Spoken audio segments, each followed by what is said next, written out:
Hai, halo, apa kabar Hardliners dimanapun berada, dari Sabang sampai Merauke, dari Miangas sampai Pulau Rote. Senang sekali rasanya kita bisa kembali bersua dan menyapa Anda dalam program kesayangan Anda, Dr. Talk, bersama saya, Doni The Kaiser. Dan saya Roni Francis. Pastinya kita selalu akan membahas hal-hal yang aneh-aneh ya. Oh, aneh-aneh nggak apa-apa, asal bukan ani-ani ya. Itu dia. Aneh-aneh kan artinya kan saya kan? Iya, aneh, saya ya, aneh. Aneh. Anda kalau Anda, bahasa Arab ya kan? Tapi kita juga pengen dan berharap Hardliner semua dalam keadaan sehat, sejahtera, dan selalu berbahagia. Luar Yang biasa. penting happy. Kalau sudah happy bisa cuan. Jadi Pak Dokter, hari ini kita Salah bahas dong. obatnya apa Iya, dong? ini kan dokter komunikasi, dokter bisnis kan. Oh iya. Jadi makanya ada salam cuan. Gak Gitu. usah lalu cuan. Terus kenapa orang nanya kenapa bicara cuan ya? Cuan itu kan tidak harus materi ya bro ya. Jadi cuan itu soal kita kesehatan, itu juga sebuah cuan. Iya. Banyak teman itu juga cuan. Iya. Apalagi temennya kaya bisa dipinjemin modal, nah itu lebih cuan. Iya. Itu dicuanin namanya. Cuanin. Nah, Oke. kita mau bahas apa nih minggu ini? Kita kan dulu masih dalam tema besarnya kan tentang konten kan, demi untuk konten. Nah, kalau kita udah cerita tentang konten udah banyak macam lah gitu kan ya. Jadi artinya sekarang pertanyaannya buat Hardliners, kapan mau mulai konten? Udah dikasih materi nih. Udah berminggu-minggu. Ayo semangat konten. Giliran kapan kontennya? Nah, jadi, dulu katanya. Kali ini kan makanya episode-nya kita akan membahas tentang buat konten yuk. Nah, buat banyak konten yuk. hal yang istilahnya kan orang juga berpikir bahwa buat konten itu susah. Contoh misalnya kayak sekarang ini aja deh Bro Doni ya. Kita lagi ngonten nih ceritanya nih kan. Konten di Hardline. Nah, kira-kira buat konten itu kayak gimana sih Bro Dodi? Kayaknya susah banget nih. Saya nggak kepikir mau buat dari tema, dari judul, terus mau ngomongin apa. Mungkin ada sharing-sharing tips gitu lah. Kalau dari Bro salah Dodi. satunya ya. Kalau saya sih kunci utamanya adalah seperti iklan di TV dulu. Apa? Kunci Inggris, kunci Bukan. Inggris. Apa nih? Mulai aja dulu. Oke. Ya kan? Mulai bagus dulu. nggak? Belum tentu. Oke. Ada yang lihat nggak? Nggak juga. Iya kan? Sedih dong kalau nggak ada yang lihat. Kata Bro Roni minggu lalu kan ada yang sudah bikin konten selama berepisode-episode, berjilid-jilid, ternyata followernya cuma 3 orang. Iya, ya kan? cuma dikit. Dikit itu pun juga anak istrinya mungkin ya. Benar. Itu pun juga dipaksa subscribe dong katanya. Iya. Nah, kalau saran saya yang pertama kita harus punya niat yang kuat dulu. Ya, karena semua itu berawal dari niat. Nah, niat saya tidak cukup, harus ada ide, infrastruktur, dan konsisten. Waduh, kayaknya ini panjang ini, berapa SKS kalau ngomongin biar ini. Kesannya gue pinter gitu loh. Kan harus ada istilah-istilah yang di langit gitu. Padahal sebenarnya very simple. Iya. Ya, sesimpel kita bukan hanya ya. Karena kadang-kadang bagi sebagian orang yang niatnya tidak kuat itu jadi berat. Ya, karena contoh nih misalnya kita minta orang bergeser aja duduk kursinya ya ke depan, itu susahnya minta ampun. Iya kan? Apalagi kalau misalnya dibilang suruh geser gitu kan, terus ditanya sama orangnya, emang ada apa sih ingin geser? Buat apa sebenarnya? Apa pentingnya untuk geser? Lama kita jelasin filosofinya. Nah, dan orang-orang yang begitu biasanya berpikir untuk bagaimana membuat perubahan pada dunia. Saya akan mengubah dunia, bro. Ya, Ferguson. Kau mau mengubah dunia, kau mengubah posisi dudukmu aja susah sekali. Nah, kalau saya mulai aja dulu. Soalnya di dalam namanya filosofi kan ada Cargito ergo sum. Apa artinya? Artinya saya berpikir maka saya ada. Iya, itu siapa ya lagi ya?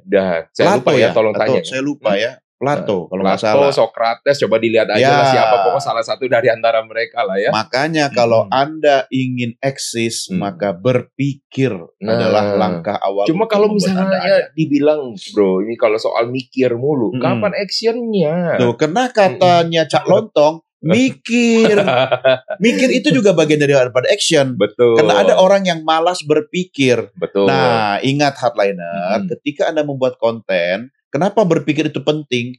Agar kita berpikir nanti outputnya seperti apa, dampaknya seperti apa. Ya kan, jangan asal ngonten. Iya, betul. Kan kita sudah bahas nih berepisode sebelumnya gitu kan. Sudah jangan berjilid-jilid juga nih ya. Berjilid-jilid juga kita. Jadi jangan misalnya mulai aja dulu langsung live gitu. Wah, enggak juga. Maksudnya mulai aja dulu itu, segeralah memulai untuk membuat konten, tapi dengan ide yang jelas, siapkan peralatannya yang baik, ya kan. Kemudian yang ketiga, nih ini karena keahlian di bidang saya, bidang komunikasi, selalu membuat konsep. Ya. Kalau bahasa TV itu desain produksi. Iya. Ya, nggak usah seberat itulah. Ambil selembar kertas, pikirkan nama kontennya, judulnya atau apalah misalnya brandnya gitu kan. Kemudian mau bicara apa, buat konsep pointernya aja. Oke. Kayak hari ini kita tema apa? Tema tentang buat konten yuk. Konten yuk. Nah, itu kan konsep. Iya. Jadi selama durasi pembicaraan kita dalam program Dr. Talk episode kali ini, kami nggak akan keluar dari tema buat konten yuk. Betul. Gitu. Nah, setelah itu Anda mau latihan dulu, wajib hukumnya. Oh, wajib. Wajib hukumnya. Kita udah latihan berapa jam itu berarti? Kita kan sudah bertahun-tahun siaran. Itu kan bagian dari proses. Iya. Tidak ada orang yang langsung konten, langsung ahli, langsung tersebar viral. Kalau langsung viral ada syaratnya ya. Nah, viral bisa positif, bisa negatif gitu kan. Nah, tapi semua by proses. Nah, kalau Hardliner memulai dari sekarang dengan hal-hal yang tadi saya katakan, nikmati aja prosesnya. Share atau apa bahasa Indonesianya? Bagikan. Hari ini mau ujian ya. Gue lupa, gue harus jadi guru KBBI ya. Hari ini, bagikan tautan atau link ya kan ke teman-teman dan keluarga Anda dulu yang utama. Kenapa? Mereka akan jujur. Kalau misalnya bagus, mereka akan bilang bagus. Kalau jelek, mereka akan tidak punya hambatan ya atau apa istilahnya kendala hambatan, untuk rintangan, kendala. Dan ingat loh ya, berarti Hardliners harus dicatat ya, karena biasanya Bro Doni ini terakhir ada post test kayaknya. Udah banyak istilah-istilah nih. Kita kan siaran ini udah bertahun-tahun, jadi nanti ada semesteran ya, ujian semester ya. Buat kenaikan tingkat ya. Biar nanti naik kelas ya Hardliners. Nah itu kalau menurut saya begitu Hardliners. Jadi Bro Doni mulai aja dulu, tapi dengan persiapan. Nah itu juga. Jadi kalau misalnya kita udah berbicara panjang lebar ya Bro Doni ya, dari berapa episode. Kalau panjang kali lebar berarti luas. Ya kurang tinggi berarti ya, ada volume biar jadi gitu ya. Iya. Jadi kita udah bicara panjang soal apa, kadang-kadang kan orang bingung mau mulainya dari mana. Kita tadi udah bilang mulai aja dulu. Nah, walaupun orang yang profesional pun ada orang nih ya Bro, ini beneran kejadian. Orang sudah belajar, dia ikut workshop, ikut macam-macam, akademi dan lain-lainnya. Dia mulai buat konten dong dengan persiapan kata Bro Doni. Wah, udah ada gambaran ya kan, udah ada skrip, keren dong. Oke, bagus. Oh, keren ya. Tapi tahu nggak ternyata nggak ada juga yang lihat. Ya karena dia belum mengenali target audiensnya. Yes. Ya. Contoh kayak kita nih bicara di Hardline. Ya kita kan sudah harus tahu bahwa pendengar dan penonton kita itu misalnya berasal dari kelompok umur berapa, latar belakang sosial apa, ya kan, profesi rata-rata apa, ya kan, misalnya keluarga kan, makanya sesekali kita menyapa keluarga Indonesia. Berarti kan program kita ini harus memberi manfaat bagi keluarga. Oke, jadi kalau orang belum berkeluarga gara-gara dengerin siaran ini, boleh harus berkeluarga. Boleh, gitu. Enggak. Boleh, kenapa? Karena dia kan punya orang tua. Dia bagian dari keluarga juga. Jadi selalu ada jalan. Sebagaimana sebuah lagu. Aduh, selalu kayak bajai aja ada jalan. Itu ciptaan pendeta Jonathan Prawira ya. Oke. Nah, sekalian jadi, promosi ya. Sekalian dong. Sudah bisa di-request di Hardline FM loh. Lagu itu. Jadi kenali target audiensnya siapa. Karena kalau misalnya kita punya produk nih, nah nanti kalau dianalogikan dengan produk ya, Coach Roni lebih ahli. Tapi nanti harus contohin itu. Contoh, misalnya saya bikin konten tentang masak. Masakan itu targetnya harus jelas. Kalau misalnya buat bapak-bapak juga banyak yang ahli masak. Benar. Tapi kayak saya lebih cocok jadi penikmat masakan. Ya kan? Nah, tapi mungkin ketika itu diharapkan bisa memberi manfaat lebih besar, manfaat lebih besar bagi audiens, maka kita harus tahu, mungkin misalnya kaum ibu, remaja putri, atau yang ketiga tadi bapak-bapak yang hobi kuliner, ya kan? Nah, kita harus tahu nih, kalau kaum ibu itu mungkin pendekatannya seperti apa? Ya, di kaum ibu tuh biasanya kayak pendekatan kayak gimana? Biasanya? Ya, bahasanya harus seperti bahasa kaum iya, maksudnya kaum apa? Hawa. Kaum Hawa. Gitu kan? Nah, biasanya kalau ibu-ibu pendekatannya ini yang beneran ada ya. Kalau untuk kuliner biasanya itu biasa kan kalau namanya emak-emak capek, pusing, bingung mikirnya setiap hari mau makan apa gitu kan. Jadi yang diangkat adalah daripada lu pusing, ada makanan simple katanya. Ya kan? Makanan simple ini dan bisa membuat orang itu akan misalnya akan menikmati, ya kan bisa dibawa oleh si kecil, bahkan oleh si bapaknya juga bisa dibawa ke kantor. Nah, itu buat mak-mak. Kalau buat remaja putri, kira-kira buat apa? Yang remaja putri, namanya masih dia remaja kan? Nah, biasanya sukanya apa? Coklat. Jadi kan, jadi lebih banyak. Betul. Jadi dia banyak kan lebih akan mengangkat tentang apa? Tentang misalkan yang biasa dessert, ya kan? Buat perberkian, tapi yang lebih cenderung untuk apa? Kelihatan buat dia bisa Instagram gitu. Iya. Nah, kalau misalnya buat bapak-bapak buat apa? Jadi misalnya buat bapak-bapak cari sesuatu yang membuat istrinya itu terkesan apa ya? Wah, ternyata suami gue bisa masak ya. Iya. Dari hal yang simpel, misalnya kan kalau misalnya bapak-bapak biasa masakannya apa yang paling utama? Kalau bapak-bapak yang paling utama, kalau saya mah bakmi. Bakmi. Yang kedua itu adalah nasi goreng. Iya, nasi goreng. Minumnya es teh ya. Yang ketiga biasanya itu juga yang simpel. Jadi kalau cepat menyiapkannya. Karena bapak-bapak kalau sudah lapar gampang hipertensi kan. Iya, Indomie. Mie instan. Tapi dengan banyaknya topping. Jadi sebenarnya hal-hal yang simpel tapi dia mengkreasikan. Jadi lebih dibawa mengkreasikan itu bahasa apa? Mengkreasikan bahasa Indonesia plus bahasa slang ya. Slang Indonesia. Nah, karena itulah kalau kita sudah tahu target audiens atau target penontonnya, kita harus sesuaikan bahasa gaya penyampaian kita biar satu frekuensi dengan mereka. Iya kan? Contoh sederhana kedua nih, sebelum nanti cariin contoh-contoh analogi lain di bidang produk ya. Nah, misalnya nih, kalau kita berkomunikasi dengan generasi kolonial. Yang ada di samping saya. Ya, ingat ya, samping tuh ada dua, kiri dan kanan. Di samping saya nih. Tentu berbeda ketika saya berkomunikasi dengan generasi milenial. Ya kan? Seperti saya. Ini udah nih. Nih contoh kita lagi ngajarin anak-anak semester 1, semester 2 misalnya yang rata-rata masih bahkan sudah mulai Gen Z ya kan? Kok Gen? Iya benar ya? Iya. Gen Z, Gen Alpha. Gen Alpha itu udah di bawah kan, kalau misalnya universitas ya Gen Z lah. Masih Gen Z ya? Oke, semester 1, semester 2 gitu kan. Kalau saya kemudian buka mata kuliah komunikasi semester pertama, pertemuan pertama dengan gaya seperti saya sedang mengajar di Sesko misalnya, para komandan kesatuan. Waduh, yang mengerikan apa yang sekali. Terjadi kira-kira? Kalau nggak tidur juga nggak berani, tegang pastinya. Ya. Pindah jurusan semua mahasiswanya. Ya contoh, selamat pagi adik-adik. Hari ini kita akan belajar komunikasi, teori komunikasi. Jadi komunikasi itu adalah hipertensi semua. Wah, langsung mereka pada kasak-kusuk di belakang. Dan uniknya Gen Z itu mereka kan digital native ya. Mereka berkomunikasi secara digital. Jadi mereka tidak akan pernah lepas dari gawai, dari gadget gitu kan. Sehingga mereka selalu berinteraksi. Zaman lu kali ya bro ya. Kuliah dulu kan mana ada. Dan kita pastikan interaksi sosialnya lebih tinggi kan. Melihat ke arah dosen, pengajar, mencatat dan sebagainya.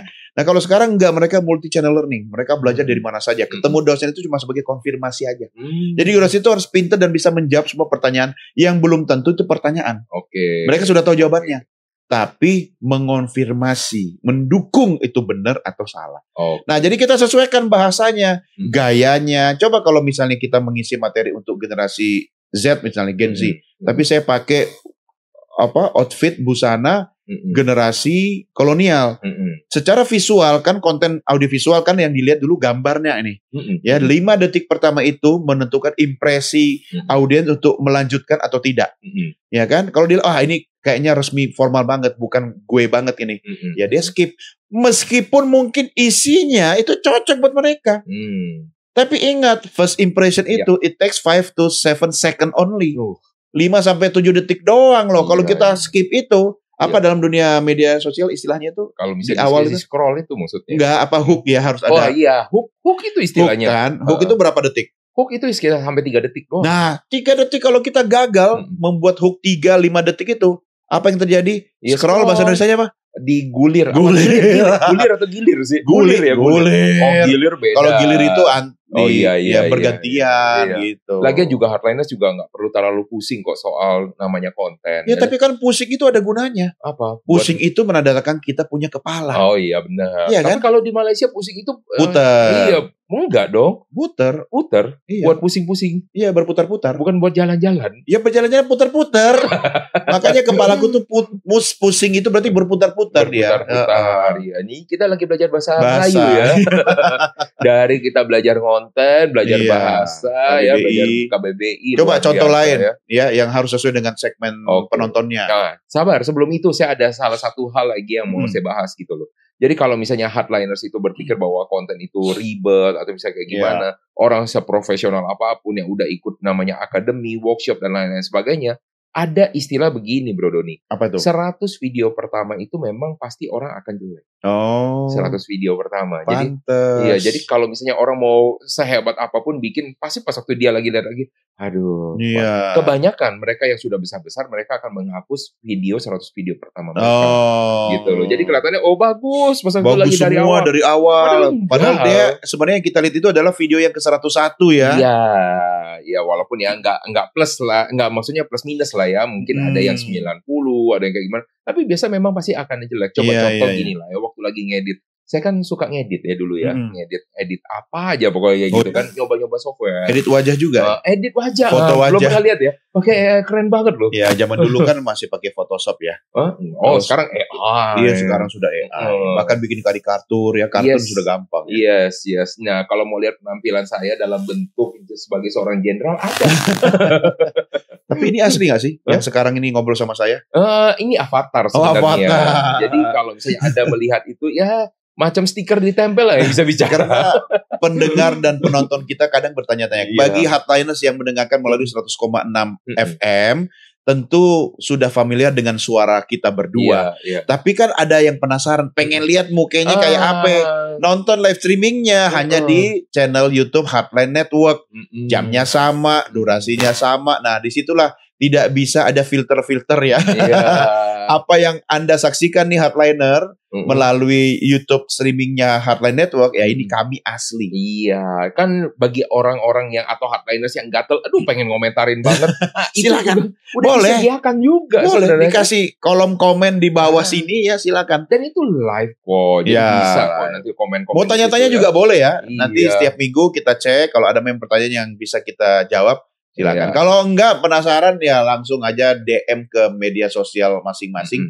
Kalau saya ada Instagram sih, meski tidak terlalu aktif ya, @DoniDeKaiser. Kalau Roni @RoniFrancisLiu. Ya, enggak gitu. Lengkap, harusnya Roni Franciscus Liu. Oh iya, itu kan karena kesalahan ya. Kesalahan ketik petugas Dukcapil ya. Iya, dan akhirnya jadi nama marga saya sekarang. Untuk semua anak-anak.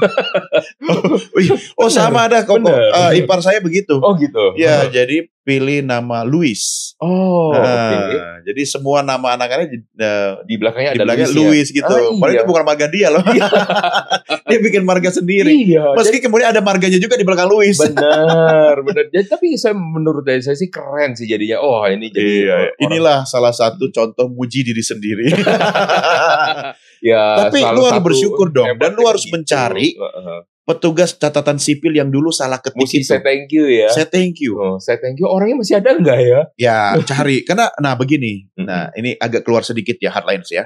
Karena kadang kita bertanya-tanya pada Tuhan, why? Dan Tuhan menjawab, why not? Karena kadang ya ketika kita salah jalan, jalannya adalah cuma satu, keluar. Atau putar balik. Jadi untuk putar balik kita keluar dulu dari tol itu kan. Nah, kalau tidak kita akan salah arah, salah jalan sampai ke tujuan yang bukan kita inginkan atau Tuhan inginkan. Jadi kita dikasih sesuatu bisa masalah, ya kan? Bisa kesalahan ketik tadi. Kita mau marah-marah, mungkin waktu itu papinya Bro Roni udah marah-marah kali ya. Waduh gimana sih nama anak bagus-bagus. Papi saya diam, maminya. Nah, biasa begitu ya. Pasti mami udah marah-marah. Ini gimana sih kasih nama anak? Pasti ada niat dan doa. Betul. Kan. Keluar itu aja udah lama. Jadi kalau mau ngurus lagi lebih lama lagi. Ya udah harus ke pengadilan. Karena mengubah nama itu harus putusan hakim di pengadilan. Roninya pun Ronie kan, bukan pakai Y. Tapi itu benar kan? Betul. Nah, yang salah cuma Franciscus jadi Francis kan? Iya betul. Nah, ternyata bawa berkah nih pemirsa dan pendengar. itu menjadi nama brandnya Bro Roni sekarang. Betul. Roni Francis. Jadi kita harus menikmati aja prosesnya. Kadang-kadang Tuhan menempatkan kita pada suatu tempat, pada suatu kondisi. Tuhan punya maksud. Dan ternyata puluhan tahun lalu Tuhan sudah bilang, you akan populer dengan nama Francis. Tahu nggak? Dan you harus jadi orang buka tour travel agency ke Perancis. Tahu nggak bro? Tapi setelah dilihat ya secara numerologi, nama Roni Francis itu ternyata bagus loh. Oh, coba gimana? Apa? Iya, pokoknya hitung-hitungannya gimana? Hitung-hitungannya pokoknya itu membawa keberuntungan. Jadi ternyata luar biasa loh. Kesalahan ini ternyata membuat sesuatu hal yang bagus. Akhirnya kita berkesimpulan bukan kesalahan. Karena bagi Tuhan itu tidak ada yang tidak mungkin. Dan selalu benar dan tepat kan? Cuma kita diminta untuk melihat dari sudut pandang yang berbeda. Ya, demikianlah pendengar, ini adalah khotbah. Ya, maksudnya kalau konten itu juga memberi manfaat bagi orang lain, ya kan? Itu yang Anda bagi. Gini, kalau kita bikin konten udah sampai cepet episode, kemudian nggak ngangkat-ngangkat sampai 200 episode, mungkin bagi penonton, pendengar, audiens, follower, nggak ada manfaatnya. Ngapain gue follow, ngapain gue ikut, ngapain gue dengerin, gak bikin apa-apa, gak membuat manfaat bagi gue, gak membuat perubahan bagi gue, gak menambah cuan-cuan, pundi-pundi cuan bagi gue. Iya kan? Ubah strateginya. Jadi setelah yang pertama dan yang kedua, harus memberi manfaat bagi orang lain. Jadi kalau misalnya talking ya, ngomong-ngomong kata Pak Prabowo, ngomong-ngomong. Jadi yang dari kita udah ngobrolin sampai dengan menit ke sekarang ini bro ya, ternyata itu ada beberapa hal yang bisa diangkat jadi konten loh. Contoh misalnya kayak tadi ya, ternyata dari Franciscus jadi Roni. Jadi kita bisa berbicara. Bukan, dari Franciscus jadi Francis. Oh iya. Jadi Roni. Yang punya nama aja sampai blank. Itu kita bisa bilang satu konten yang bisa kita angkat, putar balik ke dalam kehidupan. Asik. Yang kedua, kita berbicara tadi yang kalau Bro Doni tadi angkat ya, bahwa itu harus ada membuat namanya manfaat, harus ada dampak manfaat. Bukan manfaat. Manfaat. Nah, itu juga bisa jadi namanya konten. Betul. Manfaat di dalam konten. Asik. Banyak. Jadi sebenarnya kalau orang bingung gimana sih cara buat namanya konten, ya apa mulai aja. Iya kan? Apa aja juga bisa gitu loh ya. Iya, bahkan maaf ya, saya menggunakan istilah atau diksi yang mungkin kurang tepat, tapi kan di kalangan teman-teman sekarang ada istilahnya konten yang unfaedah kan? Unfaedah. Jadi sebentar, saya lagi buka KBBI dulu ya. Ya, saya makanya disclaimer dulu pengecualian gitu kan. Unfaedah itu kan bahasa di media sosial, bahasa gaul yang sebenarnya ini konten gak ada manfaatnya, gak berfaedah, ya kan? Tapi nonton juga orang. Nah, kalau menurut saya begini, walaupun dia unfaedah, tapi kalau dia bisa memberikan aspek hiburan bagi seseorang, itu juga manfaat hiburan. Betul. Ya, tapi jangan Anda membuat konten tujuannya menghibur, tapi kemudian itu mencelakakan orang lain atau merendahkan orang lain. Buat saya ya kan, itu janganlah, karena nanti ditiru orang dianggap sebagai sesuatu yang biasa. Kalau sudah dianggap sebagai sesuatu yang biasa, lama-lama orang akan melakukan itu. Udah nggak punya apa istilahnya tanggung jawab sosial gitu loh. Coba sekarang. Ada sesuatu musibah, ya orang lebih sibuk ngonten, lebih sibuk memvideokan, bukannya nolongin. Betul, itu yang kadang-kadang suka kesel tuh. Coba ya hardliners ya, coba bayangin kalau pas waktu lagi Anda di jalan, suka kadang-kadang di tol macet kan. Kita pikir, ada apa di depan ya? Ada mobil, anggaplah ada kecelakaan. Beneran ada kecelakaan, mobilnya tabrakan. Apa yang terjadi sebenarnya di pas waktu lagi di depan, pas waktu kita lagi lewat, semua mobil jalan pelan karena pelan. Cuman buat apa? Ngeliat, ngerekam. Ada yang nolongin? Gak ada. Karena mereka merasa bahagia kalau jadi orang yang pertama menyampaikan berita kecelakaan itu. Sementara itu adalah tugas saya, hardliner, sebagai jurnalis. Tapi sebenarnya itu gara-gara efek ini enggak sih Bro Doni, kalau misalnya pikir ya, kan sekarang ini banyak sekali orang yang bukan dituntut ya, tetapi yang menjadi citizen journalism. Yes, itu memang namanya jurnalisme warga atau citizen journalism. Artinya makin kesini karena gawai, gadget atau perangkat elektronik itu semakin simple, semakin mudah digunakan dan bisa untuk merekam berbagai peristiwa atau aktivitas, maka manusia kan makhluk sosial ya. Dia pasti akan berinteraksi dengan orang lain, dia tidak bisa sendiri gitu kan. Apalagi tadi ada dari NLP ego orang itu pengen yang pertama Iya. Yang selalu yang utama gitu kan. Nah makanya mereka kemudian ketika melihat sebuah peristiwa mereka langsung merekam. Dengan harapan mereka langsung menyebar. Mereka lah yang pertama melakukan itu. Dan ketika orang yang pertama itu bisa menjadi acuan dan mereka akan pasti lebih terkenal, jadi lebih viral. Betul. Gitu kan. Nah, salah satu cara untuk membuat sesuatu yang viral gitu kan. Tapi banyak hal loh yang bisa kita lakukan agar konten kita jadi viral. Jangan yang negatifnya, kalau bisa yang positifnya. Dengan cara dan gaya yang tidak perlu kaku. Nah, ya kan? Balik yang tadi soal konten. Balik itu kan sebuah pulau dewata. Bali. Oh, Bali. Ada K-nya. Di Bali. Nah, soal tentang produk ya. Kita bicara tentang produk. Coba contoh nih Bro Doni ya. Kita coba role play. Role play artinya apa? Role play itu bahasa Indonesianya apa ya? Role peran. Play main. Bermain peran. Bermain peran. Ya. Ini aduh susah ya. Kan kita harus mendidik hardliners. Oke. Aduh, saya lagi ngeri. Tadi gue mau bilang ini, men-sharingkan. Sharing bahasa asing. Awalan akhiran kan Indonesia kan lucu berarti ya membagikan. Oke, balik ya tadi ya soal yang tentang konten. Bukan balik, produk. Kembali. Sama lah. Ya sama lah. Ya, cincai dikit lah. Dulu ada pelajaran bahasa Indonesia di televisi. Apa tuh? Ya masih ingat nggak? Apa? Belajar bahasa Indonesia nggak? Ada. Terus ada pelajaran bahasa Inggris. Menggambar di TV. Itu Pak Tino. Iya benar. Bahasa Inggris masih ingat nggak siapa yang ngajar? Nggak ingat. Waduh, itu kayaknya zamannya udah jauh banget kayaknya. Ibu Nisrina Ubay. Wah beneran nggak tahu. Benar ini. Good evening everybody. Oh kita diajari bahasa Inggris zaman itu. Oke, berarti udah ketahuan. Itu konten juga. Iya. Kalau sekarang kan sudah di televisi, di YouTube, media sosial, ya kan? Oke, lanjut tadi kembali. Kalau misalnya contoh kita mau buat suatu konten tentang namanya baju yang kekinian. Coba bisa bayangin nggak bro? Nih kan kalau misalnya orang mau buat konten, yang dipikir sebenarnya gini. Yang membuat konten menyesuaikan bahasa dengan pasarnya atau pasarnya menyesuaikan yang dia jual menyesuaikan dengan gaya orang yang melakukan kontennya. Harusnya yang benar yang mana? Yang terakhir dong. Hah? Yang benar.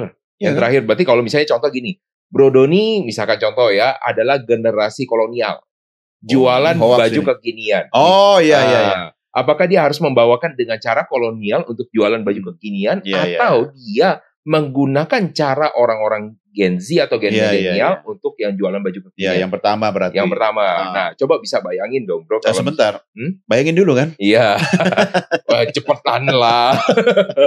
Nah, kalau misalnya dia jualan dengan gaya kolonial, kira-kira jual baju kekinian kayak gitu. Kira-kira gayanya kayak gimana, bro? Kayak gitu, kira-kira. Ayo, ngomongnya jualan bajunya tapi bajunya yang wah ini Gen Z banget, yang keren banget, pokoknya yang out of the box tapi banget. Dengan gaya kolonial. Dengan gaya kolonial. Maksudnya gue suruh kasih contoh nih. Iya, kasih contoh. Kenapa? Karena gue kolonial. Iya. Ya, saudara pendengar dan penonton, sebuah baju yang saya kenakan ini khusus buat Anda generasi Gen Z dan Gen Alpha.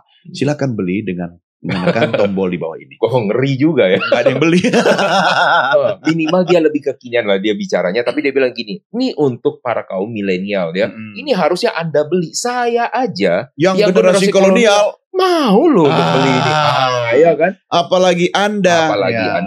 Langsung dia panggil anaknya. Ini anak gue nih yang Gen Z ini pakai gitu. Kira-kira. Nah, terus dia tambahkan lagi. Ini kan menggunakan gaya bahasa untuk konten kan. Terus dia bilang, kira-kira guys, menurut misalkan dari Anda semua, orang kolonial kayak saya ini cocok gak sih pakai baju yang kayak gini? Komen dong di bawah. Dia itu mengundang respons dari audiens. Ya, itu gaya kolonial. Ya, itu tandanya apa? Membangun bonding agar ada engagement. Nah, engagement artinya apa? Engagement, keterlibatan. Keterlibatan dari audiens. Aduh, lulus ini kayaknya jadi bonding, ikatan. Iya. Nah, lanjut. Kalau misalnya orang-orang yang kekinian ketika dia jualan bajunya tadi, gimana caranya dia? Ayo coba kira-kira pikir. Nah kan Bro Doni Gen Z katanya.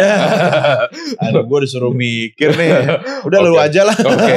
Nah caranya misalnya gini. Kebalikannya. Dia jual baju yang kekinian. Dia nggak akan bilang saya yang generasi kolonial. Enggak. Guys kemarin gue baru lihat temen gue pakai baju kayak gini. Gue lihat bagus banget. Gue juga pengen. Menurut lu semua atau menurut kalian, gue kalau pakai baju ini kayak bisa sekeren temen gue gak sih? Ya, kira-kira kalau gue pakai baju kayak gini gue bakal bisa naik FYP gak sih? Apa artinya FYP? FYP for your page.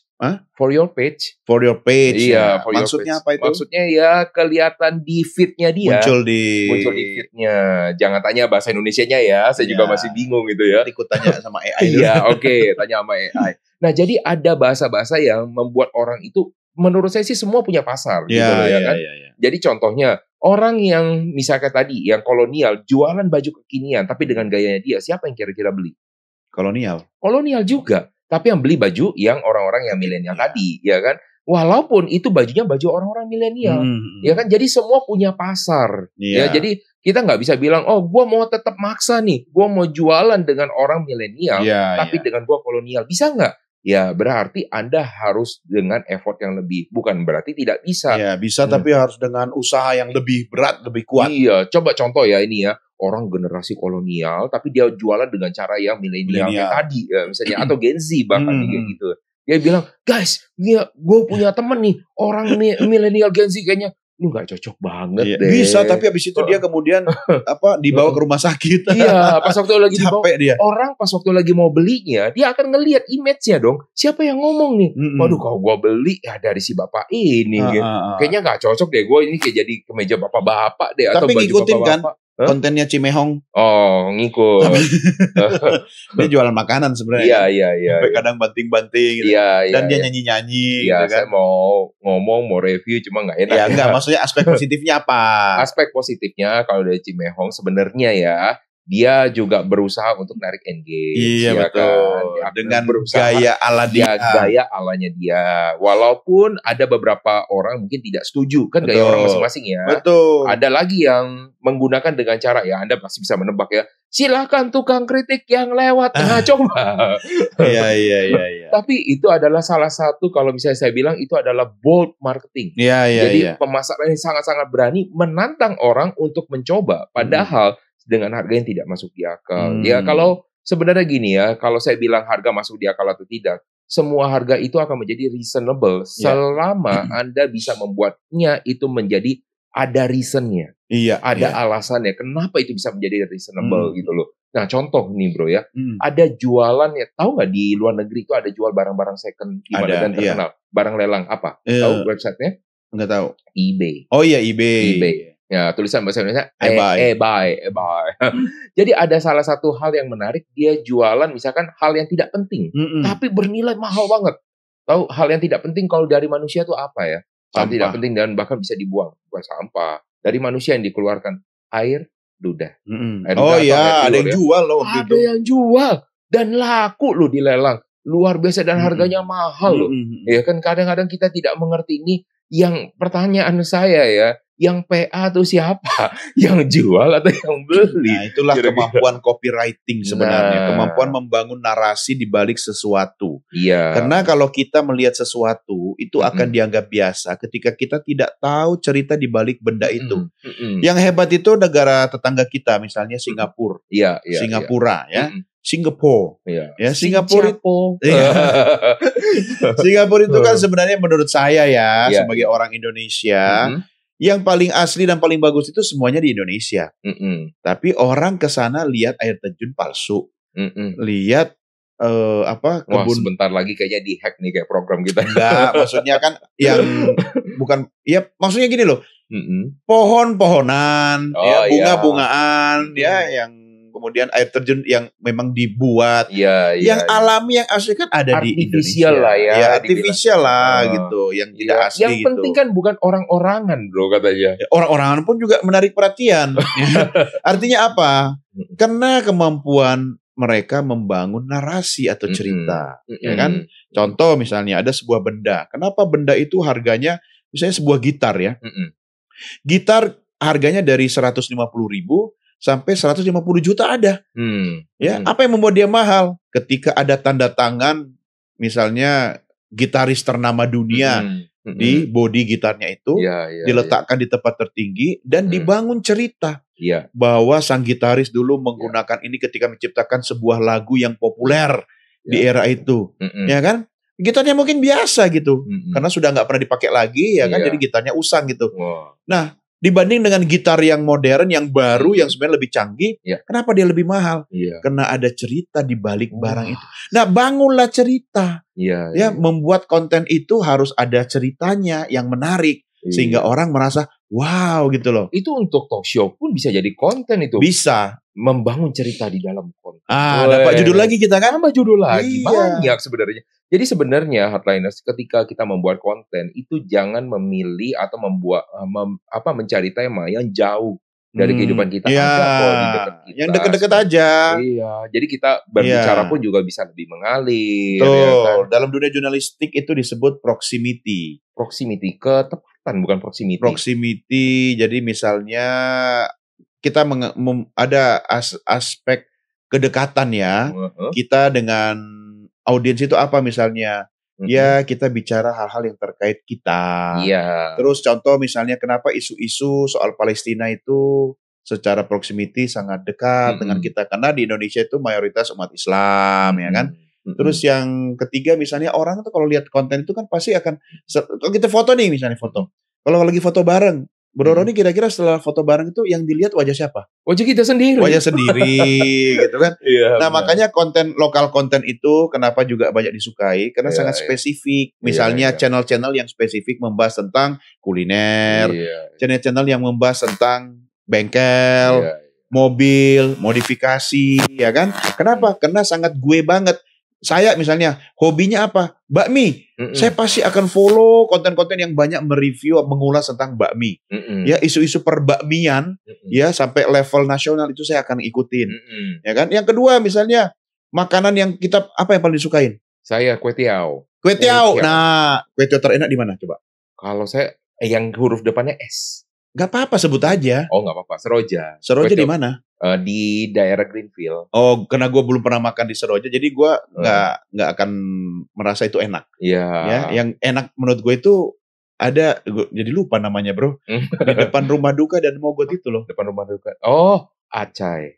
Acai ya. Iya. Nah, itu kue tiaw terenak menurutku. Iya. Kenapa? Nah, ini ada satu aspek lain. Karena bisa jadi sesuatu itu menjadi istimewa bagi seseorang, waktunya tepat. Momentumnya pas, ada kaitannya dengan pengalaman orang. Nah, betul. Iya kan? Betul. Nah, betul. coba itu. Nah, dijelaskan itu. Ini yang sebenarnya orang itu suka keliru ketika jualan. Keliru berarti Ruth Sanaya. Keliru. Lagunya ya? Iya. Wah, tolong. Saya cuma tahu lagunya yang dari Jisoo. Apa itu Jisoo? Jisoo, artis yang di Korea. Oh, K-pop. Iya, K-pop. Itu artisnya anak saya. Wah, berarti saya ini termasuk milenial. Ini adalah kolonial yang nggak tahu diri. Nah, lanjut ya. Jadi ada satu hal yang menarik kalau soal namanya produk. Misalkan contoh kalau air mineral ya, air mineral kemasan. Sebenarnya yang kalau misalnya kita jualan apa sih bro sebenarnya? Saya misalnya jualan air mineral. Sebenarnya yang saya jual itu apa merek. sih? Enggak. Apa? Saya nggak jual merek. Orang kalau misalnya jualan, contoh pulpen aja deh. Pulpen deh kalau air susah. Pulpen sebenarnya kita jualan apa sih?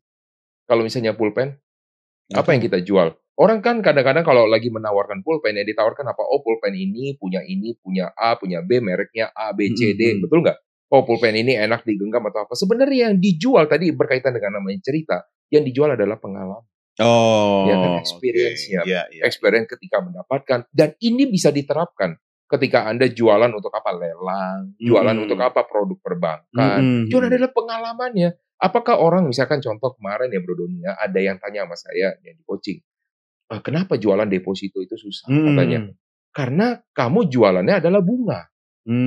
Ya kan? Ketika Baby berbicara Romeo dong. Iya. Bunga terakhir. Selalu ada sambungan. Yang dijual flower terus. Ya, jadi kalau ketika dia jual bunganya, jadi berapa yang didapatkan, maka orang akan membandingkan. Iya, ya kan? dengan produk Tetapi lain. sebenarnya kenapa orang mau masuk untuk deposito? Misalkan gini lah ya.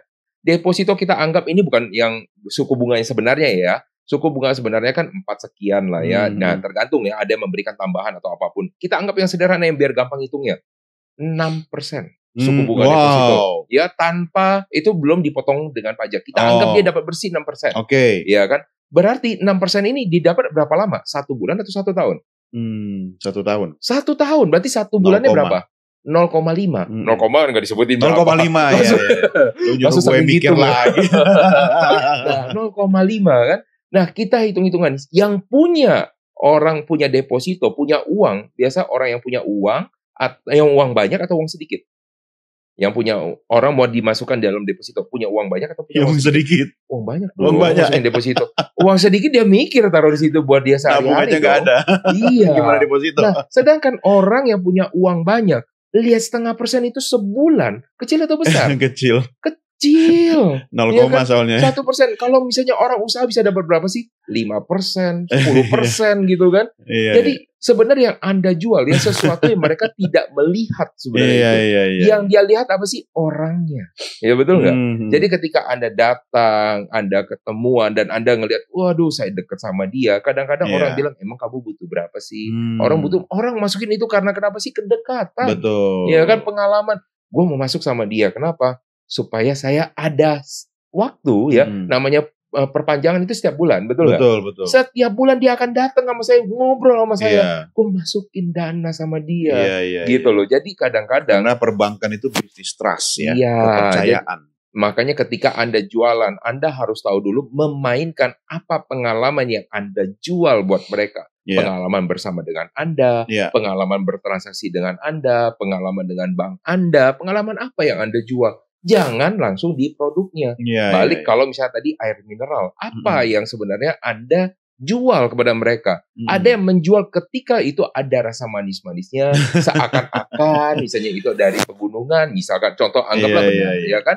Kemudian juga ada yang menjual, bisa lebih fokus. Pengalaman apa? Ya kan? Pengalaman, waduh, waktu itu ketika saya lagi mau pitching, saya tidak fokus, saya gagal. Maka saya nggak boleh sampai gagal, saya minum. Iya. Kadang-kadang bisa jadi minuman apapun bisa membuat Anda fokus. Ya kan? Karena dengan adanya hidrasi pada manusia, ya kan, membuat orang lebih fokus. Tapi siapa brand yang mana yang bisa masuk di sana? Gitu. Itu dipakai juga oleh produk rokok ya. Karena kan sebenarnya nggak peduli rokoknya apa, tapi ketika orang inhale dan exhale, tarik nafas, kan dia lebih terfokus dan konsentrasi, akhirnya bisa menemukan solusi atau ide, ya kan? Nah, sugesti juga kan bro ya, ketika dia. Wah, makanya kaum laki-laki yang sudah dikasih tahu istrinya berhenti merokok itu nggak akan pernah bisa berhenti merokok karena dia akan selalu merasa siapa ya? Itu ada tetangga gue. Dia akan selalu merasa saya akan fokus ketika saya asap rokok gitu kan. Apalagi sebenarnya itu proses inhale dan exhale-nya kan. Betul. Nah, jadi bayangkan ya, hal-hal yang sederhana, Bayangkan. 1 detik aja. Hal-hal yang sederhana itu bisa menjadi konten apapun. Jadi tidak ada yang membatasi diri kita untuk membuat namanya konten. Memang kadang-kadang ya, ini jujur, konten itu kadang-kadang, jujur ayam atau jujur kacang hijau? Itu bubur. Ya, kadang-kadang memang yang membatasi seseorang mau memulai adalah ego. Gua mau kelihatan bagus. Gue mau kelihatan ini ada manfaatnya. Gue mau kelihatan. Maksudnya ini bagus dari sisi produksinya, editingnya, dari sisi produksi. Nggak mau kelihatan. Ini kayak konten asal-asalan orang biasa banget. Contohnya misalnya Bro Doni ya. Bro Doni adalah seorang jurnalis. Masa kontennya ini kayak orang nggak profesional banget sih. Saya bikin konten sih bro di YouTube, tapi lebih ke family activity, aktivitas keluarga. Dan menurut saya itu tidak perlu ada editing yang terlalu berlebihan. Bayangkan kalau misalkan dia adalah produser di TV, dia mau buat konten, dia mikir, aduh kok jelek yang jadi kayak portofolio. Jadi kan ego yang bermain. Betul, karena sebenarnya konten itu buat panggung dia. Dia ingin show off ya, atau memamerkan kelebihan. Gak apa-apa sih kalau bisa memotivasi orang untuk kemudian belajar menjadi seorang produser. Ya, misalnya ada kan konten yang kemudian dia aktivitas anak-anaknya, tapi dia tambahkan animasi, ya seolah lagi di pinggir kawah berapi gitu kan, dan itu ternyata syutingnya di rumah gitu kan. Nah itu menarik untuk dilihat, jadi bisa memotivasi orang untuk belajar jadi misalnya animator atau produser film dan sebagainya gitu. Tapi jangan lakukan, ini saran saya nih Hardliners, kita bikin konten yang merendahkan orang lain, yang membuat orang lain tertawa padahal ada orang lain yang menderita. Contoh, prank artinya apa? Prank apa ya? Membuli atau merudung. Ya kayak gitulah. Ngeprank orang. Ngeprank lagi. Prank bahasa asli istilah Indonesia. Tapi kalau nggak boleh merendahkan orang lain di dalam konten, susah bro. Kenapa? Setiap kali kita konten kita harus jongkok. Nah ini merendahkan diri sendiri. Ya maksudnya jangan sampai kita merendahkan ego orang lain. Contoh kita orang ngerjain orang lah ya, seolah-olah memberi hadiah tapi ternyata isinya kosong atau sampah gitu kan. Kita yang membuat konten itu tertawa, ya kan, karena bisa ngerjain orang. Tapi yang dikerjain itu kan sebenarnya dia terhina gitu kan. Di balik kesengsaraan orang lain, masa kita bisa masa kita berbahagia di atas penderitaan orang lain. Janganlah seperti itu, ya jangan seperti jangan itu. Ya Dek ya. Jangan ya Dek ya. Nah makanya saya ada beberapa tips untuk itu ya. Jadi supaya Bro Doni juga ada bisa mikir tipsnya ya. Jadi yang pertama kalau misalnya untuk buat konten pertama jangan terlalu banyak pikir tentang ide atau apapun macam-macam, yang penting mulai aja dulu. Ya tadi udah dibilangin ya. Yang kedua ya mulailah dari yang paling dekat ya dengan kita, kehidupan sehari-hari. Nggak usah pikir jauh-jauh harus konten kayak gimana, temanya kayak gimana. Yang paling dekat dengan sehari-hari aja yang itu bisa. Yang ketiga, jangan terlalu banyak improvisasi pada saat awalnya. Karena Anda jadi tidak jelas di mana arahnya ketika Anda membuat konten. Yang keempat, ketika di dalam membuat konten, gunakan cara sealami mungkin. Dari gayanya, ya, dari bahasanya. Gunakan sealami mungkin. Kalau bisa tempatnya juga sealami mungkin. Gak harus kok, harus studio. Kadang kan saya melihat ada satu konten yang menarik, orang mengumpulkan di tempat sampah ya. Dia benar-benar di tempat yang ternyata penampungan tempat sampah gitu, dan itu konten yang justru sangat natural, itu yang justru orang sangat suka. Yang kelima ya, orang buat konten jangan pernah Anda melihat komentar, lihat subscriber atau lihat followers terus-menerus. Yang penting Anda terus berkarya, suatu saat pasti akan ada hasilnya. Kan bisa memotivasi, nambah follower, nambah subscriber. Stres kalau nggak nambah-nambah kan. Dia beli. Maka awalnya jangan melihat itu. Ya, maka dia fokus dengan karya, bukan dengan penambahan dari followers. Nah itu dari saya bro. Kalau saya ada 3 saja hardliners ya. Untuk membuat konten itu saya bagi menjadi 3 kategori. Yang pertama, konten itu bisa berisi tentang berita dan informasi. Ya, berita dan informasi itu berbeda ya. Informasi itu kan sesuatu untuk orang lain tahu. Kalau berita, informasi yang mempunyai value atau nilai. Nah, kalau Anda memang profesinya jurnalis atau citizen journalism, kan banyak juga sekarang orang yang memutakhirkan informasi atau berita lewat media sosial. Jadi dia bikin live report ya, dia bikin live streaming ya kan, langsung di tempat kejadian. Nah, kalau itu Anda lakukan, Anda harus memiliki kemampuan jurnalistik yang baik. Kenapa? Karena bukan cuma sekedar menayangkan gambar, tapi juga ada narasi, dan narasi itu akan lebih bagus, bermanfaat bagi orang lain ketika menggunakan narasi jurnalisme. Ya, apa itu 5W1H lah ya kan? Kan gak mungkin juga kita ngomong, ngoceh segala macam tapi informasi utamanya nggak kita sampaikan, ya kan? Nah, itu yang pertama, berita dan informasi. Yang kedua, Anda bisa memilih konten yang terkait dengan bidang pendidikan. Ya, edukasi. Nah, contoh tadi kita diskusikan pendidikan memasak. Nah, itu kan konten edukasi sebenarnya kan? Benar. Edukasi itu bisa juga isinya tentang instruksional. Apa itu? Mengajarkan orang lain untuk membuat atau melakukan sesuatu yang bahasa populernya itu DIY. Do it yourself. Do it yourself artinya lakukan dengan uangmu sendiri. Duit kan? Iya. Iya duit. Duitmu sendiri kan? Do it yourself kan? Ya, itu maksudnya Bro Roni tadi adalah do it yourself. Lakukan sendiri. Sekarang banyak juga saya suka mengikuti tautan atau akun-akun yang DIY tadi. Ya, jadi kita diajarkan dengan barang-barang sederhana membuat sesuatu dari tidak ada menjadi ada gitu kan. Tapi DIY itu bagi saya juga punya arti yang berbeda. Daerah Istimewa Yogyakarta. Wah, karena dulu pernah lama di sana ya. Lama saya besar di Jogja ya. Bukan Yogya. Yogya itu harus ada karta. Ya, kalau satu kata saja Jogja. Jogja itu adalah brand marketingnya kota Yogyakarta. Itu di-create oleh Pak Hermawan Kertajaya. Ya, berdasarkan tulisan tangan Ngarso Dalem Sri Sultan Hamengkubuwono X Jogja. Itu jadi logo dan brand kota Yogyakarta. Tapi kalau menyebutkan lengkap sesuai aslinya itu Yogyakarta, karena dia berasal dari Ngayo Cukarto Hadiningrat. Nah, cukup Jogja banget kan? Iya. Nah, itu konten pendidikan ya. Dan yang terakhir apa? Hiburan. Ya, jadi Anda bisa membuat konten dengan isinya hal-hal yang bisa menghibur orang lain. Tapi saran saya, jangan Anda membuat konten hiburan tapi menyusahkan orang lain. Nah, itu dia Bro Roni dan juga Hardliners dari saya. Konten bisa 3, informasi dan berita. yang kedua pendidikan, dan yang ketiga entertain atau hiburan. Jadi tidak terasa ya, kita sudah harus berpisah ya. Iya, berpisah. Itu kok jadinya di timur sekali, berpisah ya. Kita sudah harus berpisah, nanti kita basuh lagi, basuh mah Minang ya. Iya, jadi dari timur ke barat ya. Iya, yang jelas Heartliners tetap stay di 100,6 Heartline FM dan saksikan program Dr. Talk hanya melalui live streaming di channel YouTube Heartline Network karena setiap hari Jumat sore menjelang petang pukul 15.00 waktu Indonesia Barat, saya Doni The Kaiser dan sahabat saya Roni Francis yang harusnya Roni Franciscus ya, hadir menyapa Anda dalam program Dr. Talk. Akhirnya kita harus berpisah sampai di sini dengan harapan kita berjumpa kembali pekan depan. Saya Doni The Kaiser dan saya Roni Francis. Kami berdua mengucapkan sampai jumpa.